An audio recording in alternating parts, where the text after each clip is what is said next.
നാമത്തിന് മഹത്വമുണ്ടാകട്ടെ.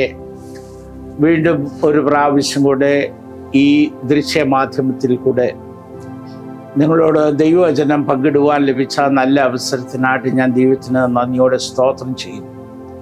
കഴിഞ്ഞ നാളുകളൊക്കെ നമ്മളെ ക്ഷേമത്തോടെ പരിപാലിച്ച ദൈവകൃപയ്ക്കായിട്ട് നന്ദി കരേറ്റുന്നു. ക്രൈസ്തവ ജീവിതത്തിൻ്റെ ചില ആഴമേറിയ മർമ്മങ്ങൾ ദൈവത്തിൻ്റെ ആത്മാവ് തന്നതനുസരിച്ച് നിങ്ങളുമായിട്ട് പങ്കിടുവാൻ ഞാൻ ആഗ്രഹിക്കുകയാണ്. ക്രൈസ്തവ ജീവിതം രണ്ട് കാര്യങ്ങളോട് പൗലോസ് ഉപമിച്ചിട്ടുണ്ട്. ഒന്ന്, പോർക്കളത്തിൽ പോരാടുന്ന ഒരു പോരാളിയോട് ഉപമിച്ചിട്ടുണ്ട്. പൗലോസ് തൻ്റെ അവസാന നിമിഷത്തിൽ ഞാൻ നല്ല പോർ പൊരുതു എന്ന് പറയുന്നത് നമ്മൾ തിമോഥെയോസിൻ്റെ ലേഖനത്തിൽ വായിക്കുന്നുണ്ടല്ലോ. രണ്ടാമത് പൗലോസ് ഉപമിക്കുന്നത് ഓട്ടക്കളത്തിൽ ഓടുന്ന ഒരു ഓട്ടക്കാരനോടാണ്, അത്ലറ്റിനോടാണ്. 1 കൊരിന്ത്യർ 9-ാം അധ്യായത്തിൻ്റെ 24-ാമത്തെ വാക്യം വായിക്കുമ്പോൾ, ഓട്ടക്കളത്തിൽ ഓടുന്നവർ അനേകരെങ്കിലും ബിരുദ പ്രാപിക്കുന്നവൻ ഒരുവൻ മാത്രമേ ഉള്ളൂ എന്ന് നിങ്ങൾ അറിയുന്നില്ലയോ? അതുകൊണ്ട് നിങ്ങൾ പ്രാപിപ്പാൻ തക്കവണ്ണം ഓടുവീൻ എന്ന് പറയുന്നത് നമ്മൾ വായിക്കുന്നുണ്ട്. അപ്പോൾ ക്രൈസ്തവ ജീവിതം ഒരു ഓട്ടക്കളത്തിൽ ഓടുന്ന അത്ലറ്റിനോട് തുല്യമാണെങ്കിൽ തീർച്ചയായിട്ടും ആ അത്ലറ്റിന് ചില പ്രത്യേകതകൾ ഉണ്ടായിരിക്കണം. എല്ലാവരും ഓടുന്നുണ്ട്. ക്രിസ്ത്യാനികളെന്ന് പേര് പറയുന്ന എല്ലാവരും, അത് ഏത് സഭാവിഭാഗക്കാരായിക്കൊള്ളട്ടെ, അവരോട് എല്ലാവരോടും ചോദിച്ചാൽ അവർക്ക് ഒരു ഉത്തരമേ പറയാൻ ഉണ്ടാവുകയുള്ളൂ: പ്രിയം വരുമ്പം അവൻ്റെ കൂടെ പറന്നു പോയാൽ മതി എനിക്ക് എന്ന്. എന്നാൽ പൗലോസ് ആ വാക്യത്തിൽ വളരെ വ്യക്തമാക്കുന്നത് എന്താണെന്ന് ചോദിച്ചാൽ, ഓട്ടക്കളത്തിൽ അനേകര് ഓടുന്നുണ്ട്, എന്നാൽ ബിരുദ പ്രാപിക്കുന്നവൻ ഒരുവൻ, അല്ലെങ്കിൽ നമുക്കതിനെ ചുരുക്കം ചില ആൾക്കാർ എന്ന് വേണമെങ്കിൽ വിശേഷിപ്പിക്കാം. അപ്പോൾ ഓട്ടക്കളത്തിൽ ഓടുന്ന അനേകരുടെ കൂടെ ഓടുന്ന ഒരാളായിട്ടല്ല അവൻ ബിരുദ പ്രാപിക്കില്ല. എന്നാൽ വേറിട്ട് ബിരുദ പ്രാപിക്കുന്നവരുടെ കൂടെ ഓടുന്നവരായി നാം മാറിയാൽ മാത്രമേ നമുക്ക് നമ്മുടെ ജീവിതത്തിൻ്റെ അന്ത്യ പ്രതീക്ഷയും പ്രത്യാശയുമായിരിക്കുന്ന ദൈവം നമുക്ക് വേണ്ടി ഒരുക്കിയിരിക്കുന്ന നിത്യരാജ്യത്തിൻ്റെ അവകാശത്തിലേക്ക് നമുക്ക് ചെന്നു ചേരുവാനായിട്ട് സാധിക്കത്തുള്ളൂ. അപ്പോൾ ഈ ഓട്ടക്കളത്തിൽ ഓടുന്ന ഒരുവന്റെ പ്രത്യേകത എന്താണെന്ന് ചോദിച്ചാൽ, തീർച്ചയായിട്ടും അവന് ധാരാളം പരിശീലനം ചെയ്യുന്നുണ്ടാവാം. അവന് ഓട്ടക്കളത്തിൽ ഓടി 1000-ഓ 1500-ഓ ഒക്കെ, അല്ലെങ്കിൽ അവന് സ്പെഷ്യലൈസ് ചെയ്യുന്ന ആ ഒരു പ്രത്യേക മീറ്റിൽ വേണ്ടി അവൻ പരിശീലനം ഒക്കെ ചെയ്യുന്നുണ്ടാവാം. എത്ര പരിശീലനം അവന് ലഭിച്ചാലും അവന് ഒരു തിരഞ്ഞെടുപ്പിൽ കൂടെ കടന്നു പോകേണ്ടതായിട്ടുണ്ട്. അതിന് യോഗ്യതയുള്ളവര് അവരെ ശോധന ചെയ്യും, അവരെ പരിശോധിക്കും. ഇവന് തെരഞ്ഞെടുക്കപ്പെടുവാൻ യോഗ്യതയുള്ളവനാണോ എന്ന് പരിശോധിച്ച്, അങ്ങനെ യോഗ്യതയുള്ളത് എന്ന് കണ്ട് ഒരു തെരഞ്ഞെടുപ്പ് പ്രാപിച്ചാൽ മാത്രമേ ഈ ഓട്ടക്കളത്തിലേക്ക് ബിരുദനായിട്ട് ഓടുവാനായിട്ട് സാധിക്കത്തുള്ളൂ. ദൈവത്തിന് നന്ദിയോടെ സ്തോത്രം ചെയ്യട്ടെ. എന്നെ കേൾക്കുന്ന ദൈവത്തിൻ്റെ മക്കളെ, ക്രൈസ്തവ ഓട്ടത്തിൽ നമ്മൾ എല്ലാവരും, ഞാൻ ആദ്യം പറഞ്ഞ പോലെ, നമ്മളെല്ലാവരും ഓടുന്നു. എന്നാൽ നിത്യരാജ്യത്തിൻ്റെ അവകാശത്തിനായി തിരഞ്ഞെടുക്കപ്പെട്ടവരായിട്ട് നമുക്ക് ഓടുവാനായിട്ട് സാധിക്കുന്നുണ്ടോ എന്ന് നാം നമ്മളെ തന്നെ ശോധന ചെയ്യേണ്ടുന്ന ഒരു വലിയ വസ്തുതയാണ് എന്ന് ഞാൻ ഓർമ്മിപ്പിക്കട്ടെ. ആർക്കാണ് നിത്യരാജ്യത്തിൻ്റെ അവകാശം പ്രാപിക്കുവാൻ, അല്ലെങ്കിൽ എങ്ങനെയാണ് നിത്യരാജ്യത്തിൻ്റെ അവകാശം പ്രാപിപ്പാൻ യോഗ്യതയുള്ളവരായിത്തീരുന്നത് എന്ന് വേദപുസ്തകം നമ്മളെ വളരെ ലളിതമായിട്ട് പഠിപ്പിക്കുന്നുണ്ട്. യോഹന്നാന്റെ സുവിശേഷം 3-ാം അധ്യായത്തിൻ്റെ 3-ാമത്തെ വാക്യത്തിലേക്ക് വരുമ്പോൾ വാഴ്ത്തപ്പെട്ട കർത്താവ് പറയുന്നു, ആമേൻ ആമേൻ, നിങ്ങൾ പുതുതായി ജനിക്കുന്നില്ല എങ്കിൽ ദൈവരാജ്യത്തിൽ പ്രവേശിക്കുവാനായിട്ട് കഴിയില്ല എന്ന്. നാം നമ്മുടെ ഭാഷയിൽ വീണ്ടും ജനനം പ്രാപിക്കുക എന്ന് പറയും. വീണ്ടും ജനനം പ്രാപിക്കുന്ന, അല്ലെങ്കിൽ പ്രാപിച്ചിരിക്കുന്ന ഒരു വ്യക്തിക്ക് മാത്രമേ അവിടെ നമുക്ക് ഈ നിത്യരാജ്യത്തിൻ്റെ അവകാശത്തിലേക്ക് ഓടുവാനുള്ള യോഗ്യത നമുക്ക് ലഭിക്കത്തുള്ളൂ. അപ്പോൾ ഇങ്ങനെ ഒരു 10 പേർ അവിടെ നിൽക്കുകയാണ് എന്ന് വിചാരിക്കും. അവരെല്ലാം ഓടാൻ ജേഴ്സിയൊക്കെ അണിഞ്ഞ് എല്ലാം റെഡിയായി നിൽക്കുകയാണെന്ന് വിചാരിച്ചു കൊള്ളുക. നമ്മൾ അവരുടെ അടുക്കൽ ചെന്നിട്ട്, സഹോദര, ഓടുവാനായിട്ട് നീ തിരഞ്ഞെടുക്കപ്പെട്ടിട്ടുണ്ടോ എന്ന് ചോദിച്ചാൽ എനിക്കത്ര ഉറപ്പില്ല, ഞാൻ എന്തായാലും ഇവിടെ നിൽക്കുക എന്നൊന്നും പറഞ്ഞാൽ പറ്റത്തില്ല. വ്യക്തമായി അവന്റെ ഹൃദയത്തിൽ നിശ്ചയത്തോടെ പറയാനായിട്ട് സാധിക്കണം, ഞാൻ തെരഞ്ഞെടുക്കപ്പെട്ടവനാണ്, ഈ ഓട്ടക്കളത്തില് ആമേൻ ഓടുവാനായിട്ട് തെരഞ്ഞെടുക്കപ്പെട്ടവരാണ് എന്ന് വ്യക്തമായിട്ട് നമുക്ക് പറയുവാനായിട്ട് സാധിക്കണം. ഇന്ന് എന്നെ കേൾക്കുന്ന ദൈവപൈതലേ, നിങ്ങളുടെ മുമ്പിൽ ആത്മാവിന്റെ പ്രേരണയാൽ എനിക്ക് വെക്കുവാനുള്ള ആദ്യത്തെ ചിന്ത അല്ലെങ്കിൽ ചോദ്യം അതാ, രക്ഷാ നിർണയം നിന്റെ ജീവിതത്തിലുണ്ടോ? ഏത് ജീവിത സാഹചര്യവും ഞാനൊരു വീണ്ടെടുക്കപ്പെട്ട ദൈവത്തിന്റെ പൈതലാണെന്ന് പറയുവാനുള്ള അനുഭവം നിശ്ചയം പ്രാപിച്ചവരാണ് യഥാർത്ഥമായി ക്രൈസ്തവ ഓട്ടക്കളത്തിൽ ഓടുവാൻ യോഗ്യതയുള്ളവരായിരിക്കുന്നത് എന്ന് പത്രോസ് അപ്പോസ്തലന് 1 പത്രോസിന്റെ 1-ാം അധ്യായത്തിന്റെ 18-ാമത്തെ വാക്യത്തിലേക്ക് വരുമ്പോൾ അവിടെ പറയുന്ന വാക്യം ശ്രദ്ധേയമാണ്. നമുക്കെല്ലാവർക്കും അറിയാവുന്ന വാക്യമാണ്, അതുകൊണ്ട് ഞാൻ അങ്ങ് വായിച്ചു പോവുകയാണ്. വ്യർത്ഥവും മൃദുപാരമ്പര്യവുമായുള്ള നിങ്ങളുടെ നടപ്പിൽ നിന്ന് നിങ്ങളെ വീണ്ടെടുത്തിരിക്കുന്നത് പൊന്ന് വെള്ളി മുതലായ അടിഞ്ഞു പോകുന്ന വസ്തുക്കളെ കൊണ്ടല്ല, ക്രിസ്തു എന്ന നിർദോഷവും നിഷ്കളങ്കവുമായ കുഞ്ഞാടിന്റെ വിലയേറിയ രക്തം കൊണ്ട് അത്രേ എന്ന് നിങ്ങൾ അറിയുന്നുവല്ലോ.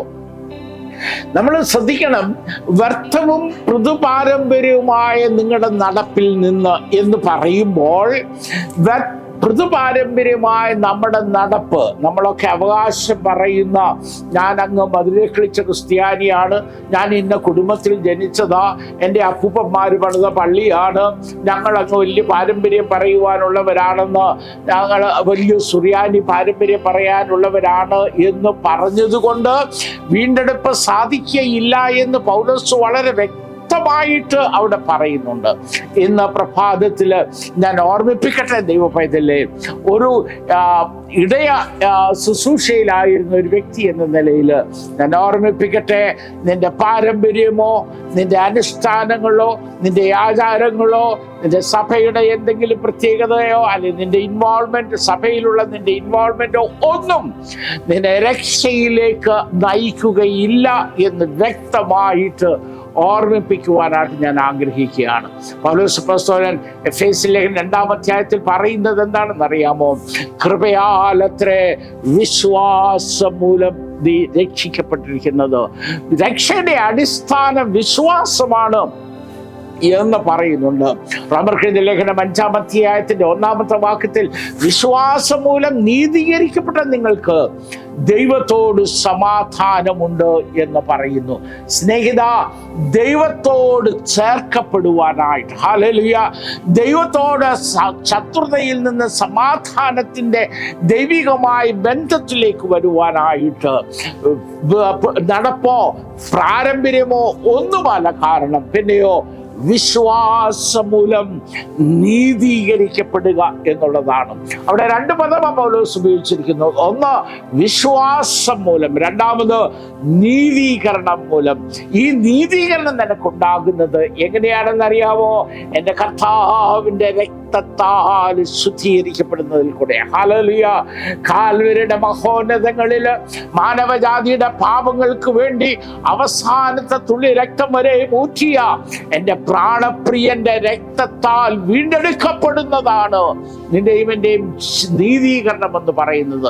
അപ്പോൾ ഈ കർത്താവിന്റെ രക്ഷകനാണ് എന്ന് വിശ്വസിച്ചുകൊണ്ട് അവൻ എനിക്ക് വേണ്ടി കാൽവരിയുടെ മഹോന്നതങ്ങളിൽ എൻ്റെ പാപം വഹിച്ചുകൊണ്ട് അവൻ ക്രൂശിലേറിയതാണ്, അവന്റെ രക്തത്താൽ എനിക്ക് വീണ്ടെടുപ്പുണ്ട് എന്ന് വിശ്വസിച്ചുകൊണ്ട് കർത്താവിന്റെ സന്നിധിയിലേക്ക് കടന്നു ചെന്ന് അവനെ രക്ഷിതാവായി സ്വീകരിക്കുമ്പോൾ യേശു ക്രിസ്തുവിന്റെ രക്തം നിന്റെ സകലവും പാപവും പൊക്കി നിന്നെ ശുദ്ധീകരിപ്പാൻ തക്കവണ്ണം വിശ്വസ്തനും നീതിമാനുമാണ് എന്ന് യോഹന്നാൻ പറയും. നമുക്കറിയാമല്ലോ, അവന്റെ രക്തം നമുക്ക് പാപമോചനം നൽകുന്നതാണ്.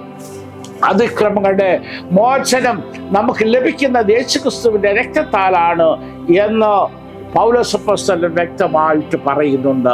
സ്നേഹിത, ഇന്ന് പ്രഭാതത്തില് ഒരുപക്ഷെ എന്നെ കേൾക്കുന്ന നിങ്ങൾ വിശ്വാസികളായിരിക്കാം, ഒരുപക്ഷെ നിങ്ങൾ സഭയുടെ കാര്യങ്ങളിലൊക്കെ വളരെ ആക്റ്റീവായിട്ട് പ്രവർത്തിക്കുന്നവരായിരിക്കാം.